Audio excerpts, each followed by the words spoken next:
कांग्रेस नेता राहुल गांधी ने मंगलवार को लोकसभा स्पीकर ओम बिरला को एक बार फिर से लेटर लिखा है। उन्होंने लिखा कि बेतुके और बेकार आरोप लगाए जा रहे हैं।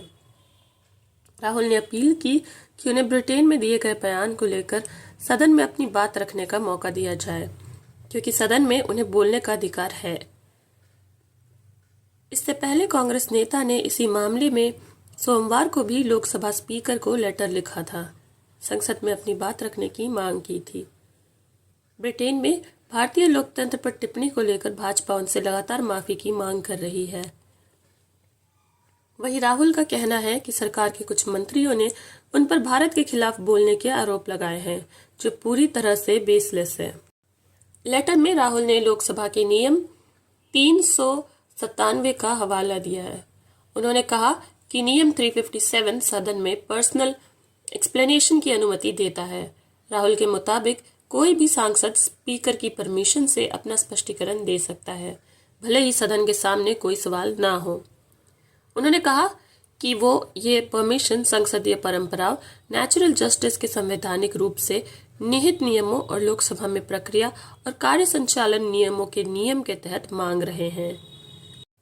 राहुल ने लिखा कि वे प्रशासनिक मनमानी के खिलाफ एक गारंटी है और ये सुनिश्चित करते हैं कि प्रत्येक व्यक्ति को एक ऐसे मामले में सुनवाई का अधिकार है जिससे वो संबंधित है। निश्चित रूप से आप इस बात से सहमत होंगे कि सभी संस्थानों की तरह संसद इस अधिकार के सम्मान करने की जिम्मेदारियों से बच नहीं सकता।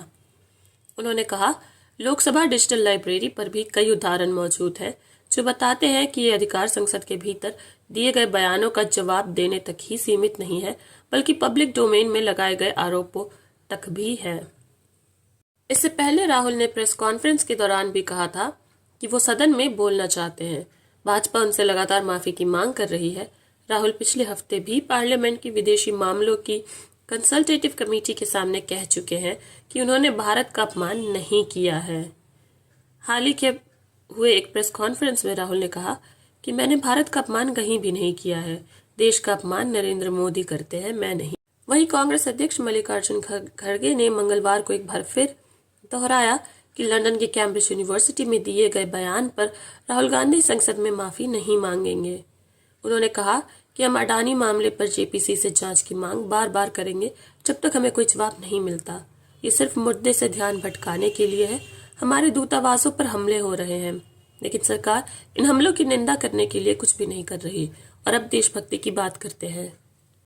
कांग्रेस के पूर्व अध्यक्ष राहुल गांधी जब ब्रिटेन के दौरे पर थे तो उन्होंने लंदन में हाउस ऑफ पार्लियामेंट के परिसर में ब्रिटिश सांसदों से बातचीत की।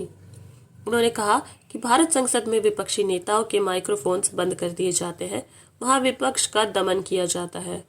ब्रिटेन में अपोजिशन लीडर पार्टी के भारतीय मूल के सांसद वीरेंद्र शर्मा ने पार्लियामेंट के ग्रैंड कमेटी रूप में राहुल गांधी के लिए एक कार्यक्रम आयोजित किया था।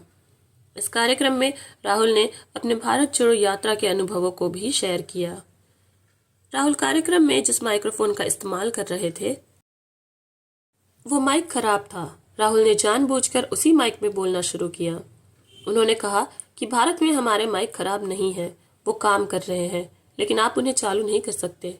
जब मैंने भारतीय संसद में अपनी बात रखने की कोशिश की तो ऐसा मेरे साथ कई बार हुआ है।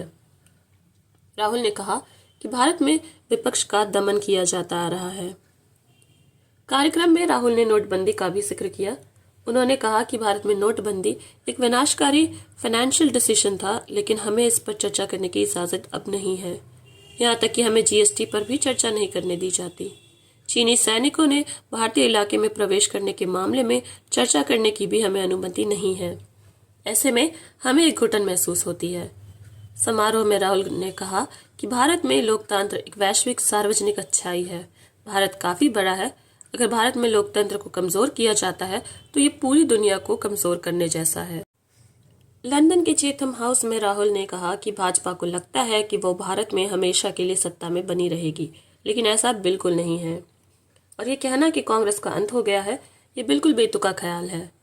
भाजपा के 10 साल के शासन से पहले कांग्रेस 10 साल सत्ता में रही है। अगर आप इसे ठीक से देखें तो आजादी से लेकर अब तक कांग्रेस पार्टी ने ज्यादा समय तक देश संभाला है। राहुल ने आरएसएस को लेकर कहा कि ये एक सीक्रेट सोसाइटी जैसी है जो फांसीवादी है। ये संस्था ने देश के तकरीबन सभी इंस्टीट्यूट्स पर कब्जा कर लिया है। बीजेपी इसी संस्था का एक हिस्सा है। उसका मकसद ये रहता है कि चुनाव का इस्तेमाल करके सत्ता में आए और फिर लोकतंत्र को दरकिनार कर दें।